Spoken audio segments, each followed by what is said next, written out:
How to start a property business with no money. Having no money is the biggest excuse I hear for not starting a property business, yet it does not need to be that way. You don't need massive amounts of money to get into property.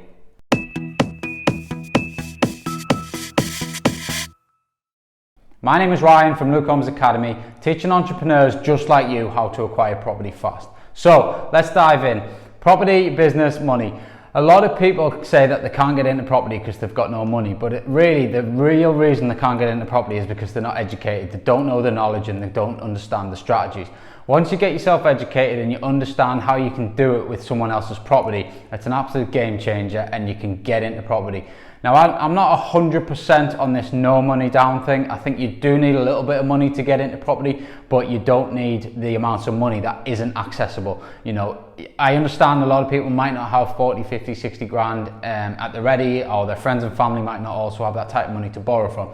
But most people can get access to up to £1,000. You know, sometimes £400, £500, £600 all you need to get in. Yes, there are no money down deals out there, but I think they're few and far between. However, don't let that put you off. You can get into property with minimal amounts of money. So let's take a look at how we do it and ultimately what the strategies are. So for me, there's four main ways really. So number one is what we call rent to rent.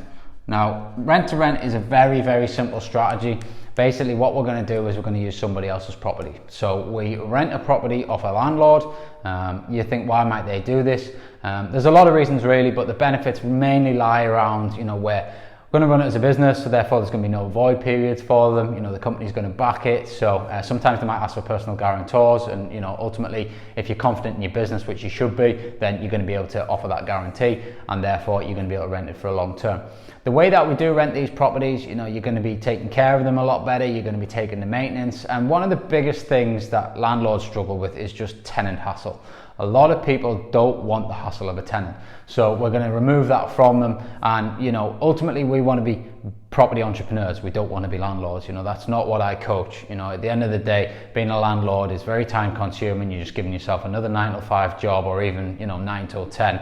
And, it becomes a headache, and that's not what you want to do. You want to become a property entrepreneur, but if you set it up correctly, you can leverage that. You can still deal with the tenant hassle.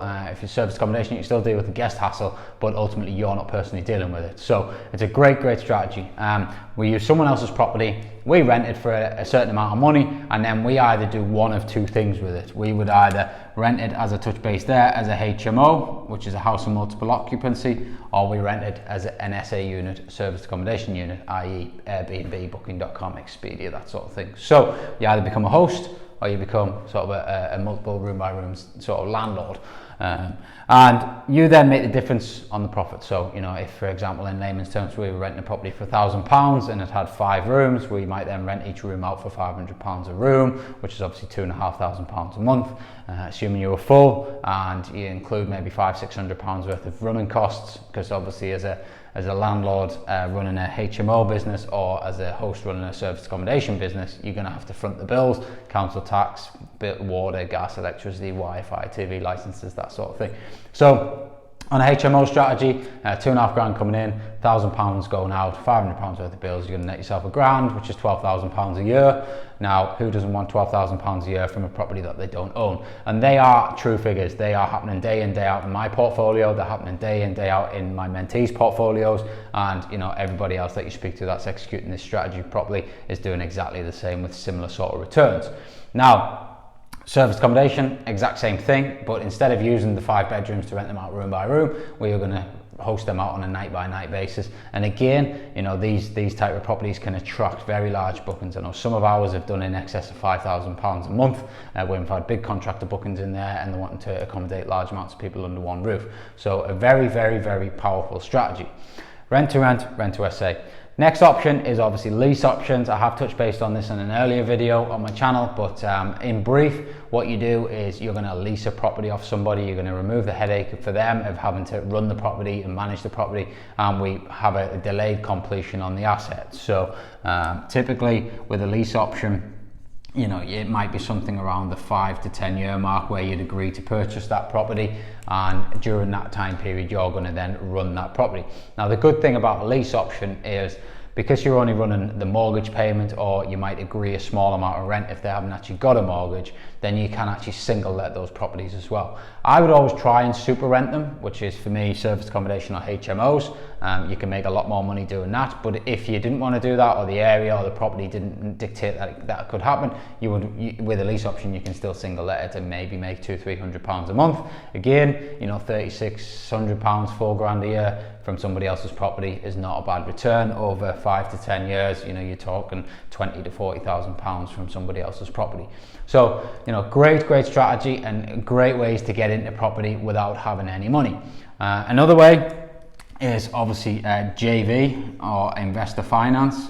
There's a lot of people out there with a lot of money. I think when you're first getting into property and you're trying to figure out who's got money, or you think it's not possible because you haven't got money, there's a lot of people out there with money, and all you've got to do is find that money, and it's a lot easier than you think. If you find good deals, you'll find the money. So the JVs, there's a lot of, what's the bank rate at the minute? 0.1% at best. There's a lot of people with maybe 50 grand sat in a bank account, 20 grand sat in a bank account, 100 grand sat in a bank account.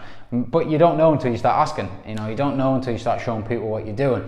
And this is why I say it's really important to document your journey on social media, because then people start to reach out. But there's plenty of JV money out there, and a joint venture partner, as long as you can structure a deal, as long as you can present the deal and it makes financial sense for them and they've got the trust in you, then they will invest in you, they will invest in your deal. That then opens up the world, which I absolutely love, of BRRR, buy, refurbish, refinance, rent. In this strategy, there's many videos on my channel which cover this as well, but in brief, what we do is we buy a property for below market value, we add the value to it, and then we remortgage it and get the money out. Now, a JV partner might fund that initial purchase and possibly even the refurb. If the numbers stack up for them, you pay them anywhere from an 8 to 12% return per annum, and then they would then get their bit for their money, return on their money, and ultimately when you remortgage it off, you own the property, it's in your name, and you've not used any money to get into that deal. You've also got JV partners for rent-to-rent type strategies. If you can present someone with a potential 12 grand return per annum, or maybe half of that, so they're going to get 6, you're going to get 6, so you're going to find the deals, they're going to fund the deals. Why wouldn't they want an extra £6,000? Working on my model, you want all your money back out within the first 6 months. So really the outlay for a JV partner isn't huge, and it becomes very, very attractive when you put it all together. So money is not a valid reason not to get started. For me as well, one thing that you can do to get started in property, and this is probably where I started off, was having a mindset of being a deal sourcer. Let's just think that you've got an abundance of JV partners, or you've got an abundance of investors wanting to buy deals. You might not have any money, but let's just get yourself out there in the open space. Let's start making some offers. Let's start doing some viewings. And as I always say, a good deal will always find money. So don't let no money get you out there. And what you'll find is, if you find some good deals, you'll end up wanting to keep it yourself, and it'll drive you to get that funding from somewhere, get that money from somewhere. But ultimately, if you're not out there finding deals, if you're not getting the experience, then it's not going to give you that drive. If you've got a potential £12,000-18,000 per year carrot dangling in front of you, I guarantee you're going to be a lot more motivated to find that money and find a way to get that investment on board and find a way to acquire that property, as opposed to just sitting back thinking, I've got no money, I'm just gonna wait until I can save up my monthly wage, and in 10 years time I might have enough money to get started. The best time to buy property is today, the best time to get started in property is today, and you can get into property without any money. So don't let it be an excuse. I hear it time and time again, and it really frustrates me, because all it is really is that you haven't taken the time to get the knowledge. It's not that you haven't got the money, it's that you haven't got the knowledge. So if you want more of this, obviously subscribe to the channel. I'm putting out videos every single day, and if you want to take your journey to the next level, join my mentor program. It's proven to be the quickest way to get results. 3 months crash course. You will have plenty of these deals on board by the time you're finished. Head over to nextlevelpropertyinvesting.com and book a call with me today. It's absolutely free of charge. We can have a chat and I can show you exactly how we do it and explain the full game plan, and we can take your journey to the next level. Take care.